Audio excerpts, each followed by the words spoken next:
all you crazy cats and kittens out there in movie land. This is For the Love of Movies. I'm your host, Sean Fa, and today we're going to be talking about The Courier. So I had no idea what to expect going into this movie. It has nothing to do with Indian cuisine or a meet cute by a bicyclist on a New York corner.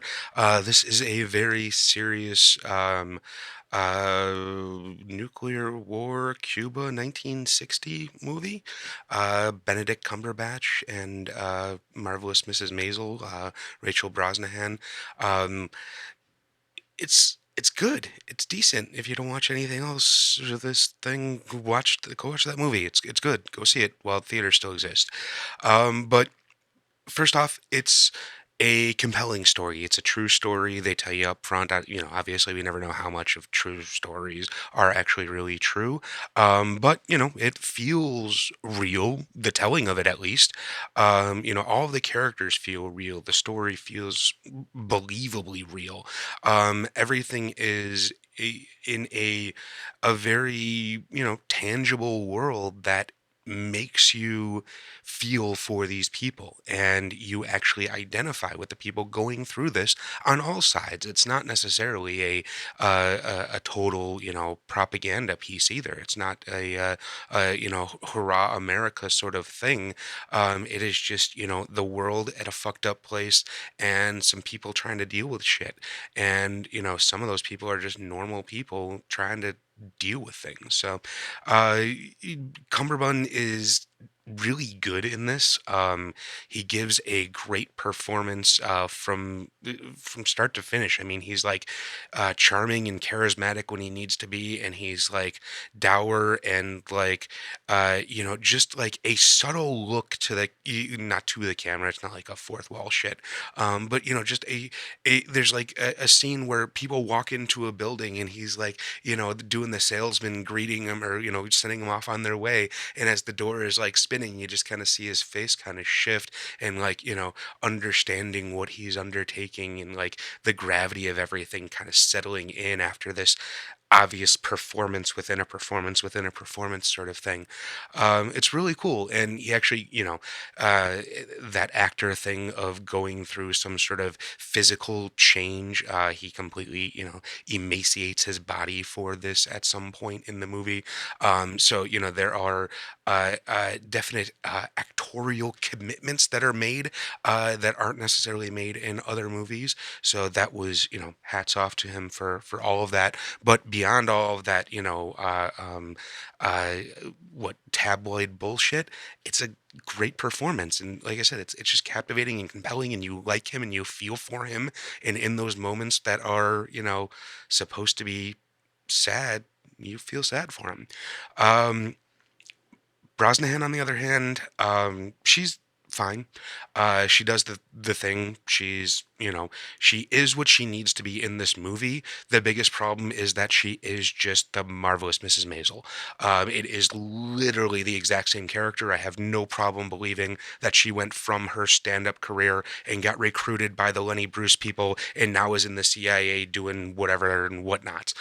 This is there was no delineation every time she was on screen. I was thinking about how she abandoned her children for a comedy career. Like that was really the only fault of this movie, is casting her in that role, and only because I've seen the marvelous Mrs. Maisel and I liked it and I watched it, and unfortunately just it's hard to separate.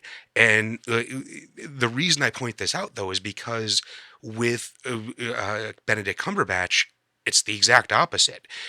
He is a completely different person. Like, you forget he's Doctor Strange. You forget he's Sherlock. He is just this dude going through this shit, a normal dude in a normal, not a normal situation, but a normal dude trying to get through a weird situation and, what would be considered logical and human terms. Not to say that Brosnahan's character isn't human. Again, it's just that she's just the same character, and it's hard to separate the two. Either way, uh, good characters, good story, good acting.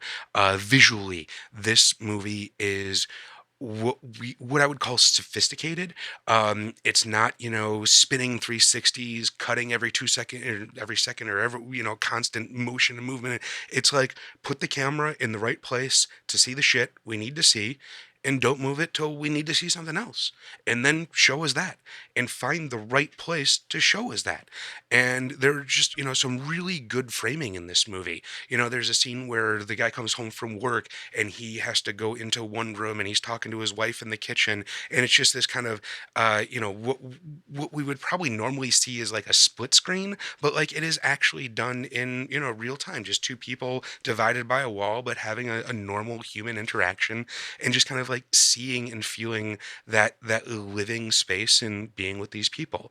Again, it's sort of that economy of class, where it's, you don't have to make up for not having a good story, and you don't have to make up for not having charismatic and compelling actors. You can just put the camera in a place and let them do their job. And to me, that's, where filmmaking can really shine.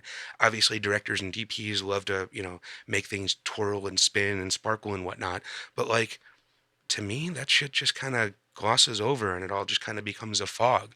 Like it's, those character interactions that are really, what draw people into a movie.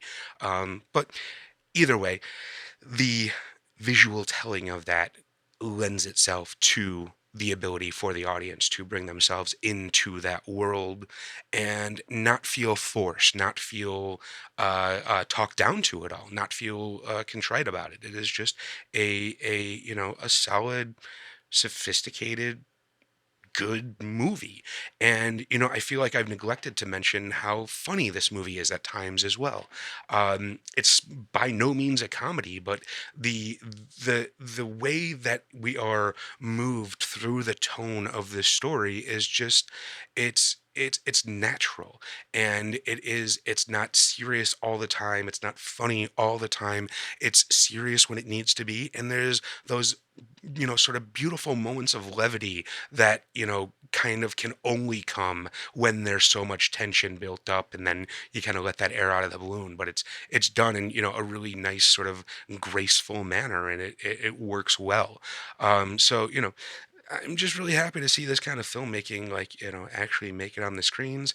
I'm frightened that no one's going to see this movie. I hope you do. It is, certainly one of the better ones I've seen, but, we're only 3 movies into this year, so cross our fingers we can keep theaters open a little longer and see a few more.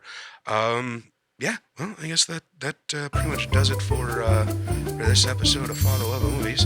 I'm Sean Fa. That was The Courier. Feel free to like, subscribe, comment. Tell me what movie I should see next. There's a whole bunch we haven't done yet, and the year is just starting and whatnot, so I'm just kind of going down the list and picking. So if there's one you want me to do, please let me know. Yeah, later.